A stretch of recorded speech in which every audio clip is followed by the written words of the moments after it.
രവി കിടന്ന് കൂവണ്ട, ഞാനിവിടെ ഉണ്ട്. എടാ മടിയൻ ചങ്കു, എന്റെ തൊട്ട് പിന്നാലെ എത്തിക്കൊള്ളാന്ന് പറഞ്ഞിട്ട് നാണമില്ലല്ലടാ. ആസനത്തിൽ വെയിൽ ഉദിക്കുന്നവരെ കിടന്ന് ഉറങ്ങാറുന്നില്ലേ? എന്തിനാ ഈ എക്സസൈസ് എന്ന് പറഞ്ഞ് കെട്ടിയെടുത്തത്? എടാ, നൂറ്റാണ്ടുകൾക്ക് മുമ്പ് ശിലായുഗത്തിലെ പ്രാകൃതരായിട്ടുള്ള മനുഷ്യർ മറ്റ് ഗതാഗത സൗകര്യങ്ങളൊന്നും ഇല്ലാതിരുന്നുകൊണ്ട് ഇത്തരം ജീവികളുടെ പുറത്ത് കയറി യാത്ര ചെയ്തിരുന്നു. ശരിയാണ്. ഈ 20-ാം നൂറ്റാണ്ടിൽ എന്തെല്ലാം കണ്ടുപിടുത്തങ്ങൾ!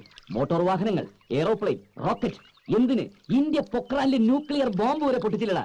എന്നിട്ടും ഈ കോവറുകൾ ഇതിനെ പുറത്ത് കയറി കൊച്ചു വെളുപ്പാൻ കാലത്ത് അതിനിട്ട് ഇങ്ങനെ തേരാപാര ഓടിക്കുന്നത് ഇതൊരുമാതിരി പ്രിമിറ്റീവ് ഏർപ്പാടാ. എടാ, എക്സസൈസിന് വേറെ എന്തെല്ലാം വഴികളുണ്ട്.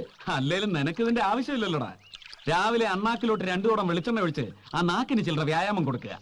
അതിന്റെ ഒരു ഫ്ലെക്സിബിലിറ്റി കൊണ്ടാണല്ലോ നീ ജീവിച്ചു പോകുന്നത്. ഡെന്നീസ് നാക്കിന് തള്ളി പറയരുത്. മാർക്ക് ആന്റണി എന്ന് കേട്ടിട്ടുണ്ടോ നീ? ഒരൊറ്റ പ്രസംഗം കൊണ്ടാ അങ്ങനെ റോമാക്കാരെ മുഴുവൻ തിരിച്ചുവിട്ടത്. അത് മാർക്ക് ആന്റണി, ഇത് വെറും നാക്ക് ആന്റണി. എടാ, എന്റെ റാംബോ നിന്നെ പോലൊരു മടിയനായി പോവല്ലോടാ. ഒരു 2 റൗണ്ട് അതിന്റെ പുറത്ത് റൈഡ് ചെയ്തേച്ചങ്ങ് വാ, ഞാൻ പോവാ. ഓ, ആ കുതിര എന്ത് മഹാപാപമാണോ ചെയ്തത്! 1 കിൻഡൽ വെയിറ്റാ പഹേന്. പോണത് കണ്ടില്ലേ? ഒരു കുതിര, അതിന്റെ പുറത്ത് വേറൊരു കുതിര.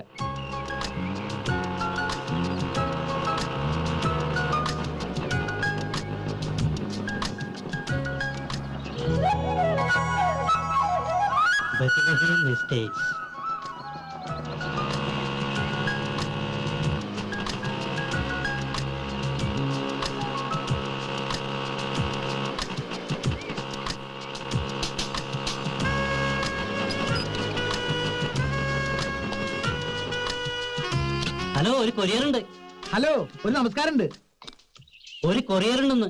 ആ, നമസ്കാരം. ഇതല്ലേ ബദലഹേം എസ്റ്റേറ്റ്? പുറത്ത് ബോർഡ് വെച്ചിരിക്കണ്ടില്ലേ? അതെനിക്ക് മനസ്സിലായി.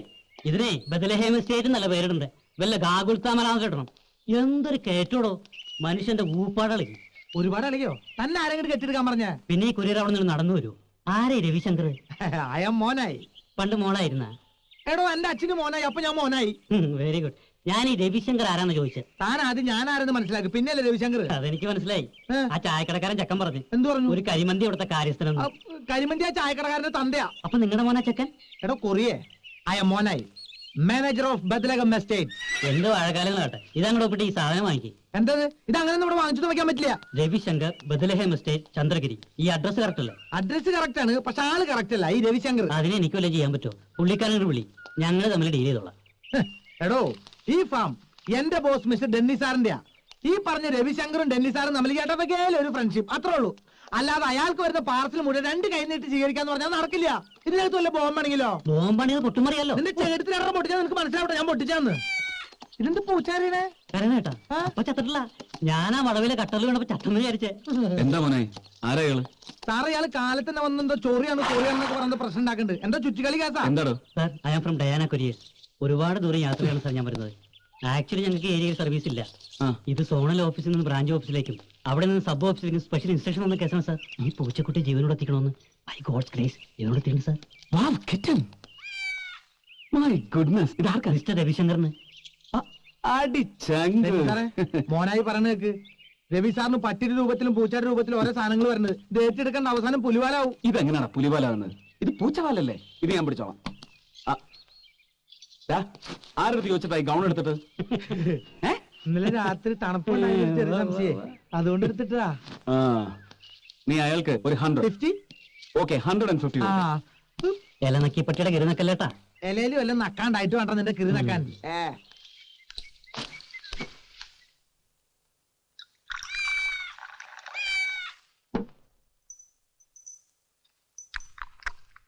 എവിടെ നിന്നു വന്നു നീ, എവിടേക്കു പോന്നു നീ?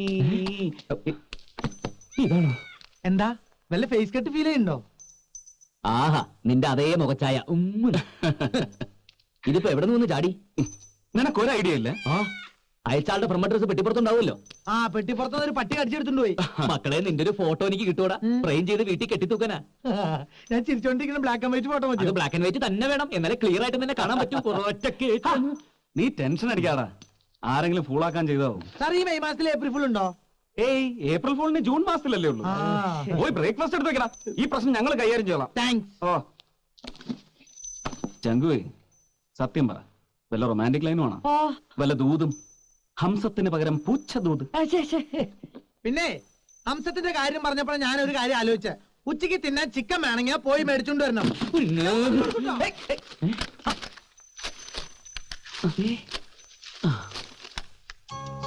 ഒഴിവുകാലം വരുന്നു എന്റെ സുന്ദരൻ മുറച്ചെറുക്കൻ പൂച്ചെ. നിന്നെ മറ്റു മുറക്കുറിഞ്ഞികൾ അറിയാതെ ആദ്യം ഓടിയെത്തിയ thanks to the courier service ബ്രാക്കറ്റിൽ ഈ കുറിഞ്ഞെ മനസ്സിലായോ നിനക്ക്? ഉത്തരമറിയാൻ ഞാൻ വരുന്നു. Yes man, I am coming. എടാ ചങ്കുവേ, ഇത് line, high power extra tension line. എന്നാലും ഏത് കുരിശാടത്? ഞാൻ വരുന്നു, ഒഴിവുകാലം. എങ്ങോട്ട് വരുന്ന കാര്യം എനിക്കൊന്നും മനസ്സിലാകുന്നില്ല. നിനക്ക് എത്ര അമ്മാവന്മാരാ? 5. അവർക്കെല്ലാവർക്കും കൂടെ എത്ര പെൺമക്കളാ? 12. അതിലൊരു 5 എണ്ണം വലുതാ. എന്ന് വെച്ചാ കെട്ടുപ്രായം എത്തിയത്. ആ, അതിലൊരുത്തി നിന്നെ പ്രേമിക്കുന്നു. നീ അറിഞ്ഞോ അറിയാതെ? എനിക്കൊരു പുല്ലുകളില്ല, എനിക്ക് ആരോടൊരു പ്രേമവും ഇല്ല. ഇതൊക്കെ ആ പിള്ളേരുടെ വെറുതെ ഒരു വട്ട്. അത് നമുക്ക് പിന്നീട് സംസാരിക്കാം. ഇതിൽ വല്ല ക്ലൂവും കാണും. പ്രേമത്തിന് പറ്റിയ ഏറ്റവും നല്ല സിമ്പലാണ് പൂച്ച. ഒരു തരം കണ്ണടച്ച് പാലുകുടിക്കലാണല്ലോ ഇതിന്റെ ആദ്യത്തെ സ്റ്റേജ്. ഓ, ചൈന ഭാഷയാ. പെണ്ണി ചിലപ്പോ ചൈനക്കാരി ആയിരിക്കോ? ഇതല്ലടാ, കാസറ്റ് ഒരുങ്ങിയതാ. കുരുങ്ങിയ കാര്യം പറഞ്ഞപ്പോൾ എനിക്കൊരു കാര്യം ഓർമ്മ വന്നെ. നമ്മുടെ ഫാമിൽ 500 ലിറ്റർ പാല് പിരിഞ്ഞു. ഞാൻ ഹാപ്പിയായി. ഇതില് കാസറ്റ് കുരുങ്ങി പൊട്ടിയിട്ടുണ്ടെങ്കിൽ പോയി ഒട്ടിച്ചോണ്ട് പോവാ. ഞാൻ പോട്ടെ. ഇതെന്തിനാ? ഈ കോപ്പ് നീയല്ലേ വാങ്ങിക്കൊണ്ടുവന്നത്? അതിനാ. അടിക്കാനുള്ള 2 സൈഡ് അടിച്ചുല്ലോ അല്ലേ? ഇത് ശരിയാക്കാൻ പറ്റുമെന്ന് ഞാൻ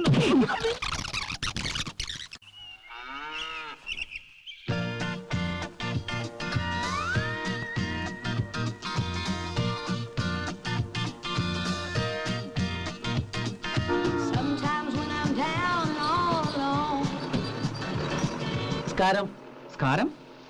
ഓ, നമസ്കാരം. നമസ്കാരം. മുതലാളി ഒന്ന് കാണാൻ വന്ന അവിടെ ഇല്ലേ? മുതലാളി? എന്താ കാര്യം? കാര്യം രവിശങ്കർ മുതലാളിയോട് നേരിട്ട് പറയാനുള്ളതാ. ഓ, രവിശങ്കർ മുതലാളി. പറയണം ചേട്ടാ, എന്താ പ്രശ്നം? ഇവിടത്തെ ഒരു 50 പശുക്കളെ വിൽക്കാനുണ്ടെന്ന് പറഞ്ഞിരുന്നു. ആര് പറഞ്ഞു? രവിശങ്കർ പറഞ്ഞു? ഇല്ല, ഞാൻ ബ്രോക്കർമാർ വഴി അറിഞ്ഞതാണേ. ഇവിടെ അങ്ങനെ ഒരു പ്ലാൻ ഇല്ലല്ലോ. പശുവിനെ വിൽക്കുന്ന കാര്യം ആരോടും പറഞ്ഞിട്ടുമില്ല. നമുക്കതിനെ കുറിച്ച് അറിയാഞ്ഞിട്ടാവും. രവിശങ്കർ മുതലാളിയെ വിളിക്കൂ, ഞാൻ സംസാരിക്കാം. എന്നോട് ബ്രോക്കർ കണ്ണപ്പനാണ് പറഞ്ഞത്. അയാൾ നുണ പറയില്ല. ചേട്ടാ, ഇപ്പൊ ഞാൻ പറയുന്നൊന്ന് വിശ്വസിക്കേട്ടാ. ഇവിടുത്തെ ഒരൊറ്റ പശുവിനെ പോലും വിൽക്കാൻ ഉദ്ദേശമില്ല. അത്രയ്ക്ക് അങ്ങ് തറപ്പിച്ച് പറയാൻ നമ്മളാരാ? ഞാനാ ഇതിന്റെ ഓണർ, ഡെന്നിസ്. എന്താ ഞാൻ പറഞ്ഞ പോരെ? ഓക്കെ. അപ്പൊ രവിശങ്കറോ? രവിശങ്കറിന്റെ ഫാം ആണെന്നാണല്ലോ ഞാൻ കേട്ടത്. ഇയാൾക്ക് ഇനിയും വിശ്വാസമില്ലെങ്കിൽ ഞാൻ എന്റെ പണിക്കാരെ വിളിക്കാം. വേണ്ട, വിശ്വാസമുണ്ട്. അവരെ വിളിക്കുന്ന ഇയാളെ വിശ്വസിപ്പിക്കാനല്ല, പുറത്തേക്കുള്ള വഴി കാട്ടി തരാന്. ഇങ്ങോട്ട് വന്ന വഴി തന്നെയല്ലേ അറിയാം. അവരെ വെറുതെ ബുദ്ധിമുട്ടിക്കണ്ട. അതെ, ഈ രവിശങ്കർ മുതലാളിക്ക് ഫാം ഉണ്ടോ? ഉവ്. പുറത്തെ റോഡിലോട്ട് ഇറങ്ങി കിഴക്കോട്ട് വെച്ച് പിടിക്കണം. 1/2 ഫർലോങ് ചെല്ലുമ്പോ കാണാം രവിശങ്കറിന്റെ ഫാമിന്റെ ബോർഡ്. അല്ല, അവിടെ കന്നുകാലികൾ അല്ലല്ലോ, ആനയെ വളർത്തുന്ന സ്ഥലം. ഒന്ന് പോടോ. കുറ്റിയും പിടുന്നുണ്ട്, പോന്നോളൂ ഓരോന്ന്. അല്ല, സാറ് കിഴക്കോട്ടാണോ? അല്ലല്ലോ. രവിശങ്കേഴ്സ് ഫാം കൊള്ളാം. ലോക്ക്ഡ് ആണല്ലോ. എന്ന് ലോക്ക്ഡ് ആയതാണാവോ? അപ്പൊ നേരെ കുട്ടാ, അമ്പട കള്ള. ആ ഡെന്നീസിന്റെ ഫാമിലി കയറിച്ചൊന്നുമില്ലേ? ആ കുട്ടാ, അതുകൊണ്ടല്ലേ ഇതിന്റെയൊക്കെ ശരിക്കുള്ള ഓണേഴ്സ് ആരാന്ന് മനസ്സിലായത്. ആ കണ്ടത് ഡെന്നീസിന്റേത്, ഇത് കുട്ടന്റേത്. ഡെന്നീസിന്റെ കണ്ടു, ഉഗ്രൻ. ഇനി കുട്ടന്റെ കാണണം. കുട്ടന്റേതും കൂടി കണ്ടിട്ടേ നിങ്ങൾ പോകുള്ളൂ. അതൊക്കെ പോട്ടെ, വീട്ടിലെന്തൊക്കെയുണ്ട് വിശേഷങ്ങൾ? അമ്മയ്ക്ക് അസുഖമൊന്നുമില്ല? പരമസുഖം. മോന്റെ ഫാമിന്റെ ഫോട്ടോ കണ്ടത് മുതൽ അമ്മ ഭയങ്കര ഹാപ്പിയാ. താക്കോലെടുക്കു കുട്ടാ, തുറക്കട്ടെ. അല്ല, ഞാൻ പറയട്ടെ, ആ ഫോട്ടോസ് എന്റെ ഫാമിന്റേതല്ല, അത് ഡെന്നീസിന്റെ അല്ലേ, മാറിപ്പോയതല്ലേ. ഇതാണ് Ravishankar's farm. Agro farm, goat farm, orchid garden, fruit garden, milk products, cattle farm. അവർ നെക്സ്റ്റ് പ്രോജക്ട് ഷാങ്ക് ബറീസ് ചോക്ലേറ്റ്. മിക്കവാറും ഇത് വരുന്നതോട് ബാക്കി ചോക്ലേറ്റ് കമ്പനികളൊക്കെ പോട്ട്. സംസാരിച്ചെന്ന് സമയം പോയതറിഞ്ഞില്ല. തൊട്ടടുത്ത് നല്ല ബിരിയാണി കിട്ടും. അപ്പോൾ ബിരിയാണി കഴിക്കുന്നതിന് മുമ്പ് എനിക്ക് 4 എണ്ണം വീശണം. എല്ലാത്തിനും മുമ്പ് എനിക്ക് ഇത് തുറന്ന് കാണണം. ഞാൻ വൈലുണ്ടാവും.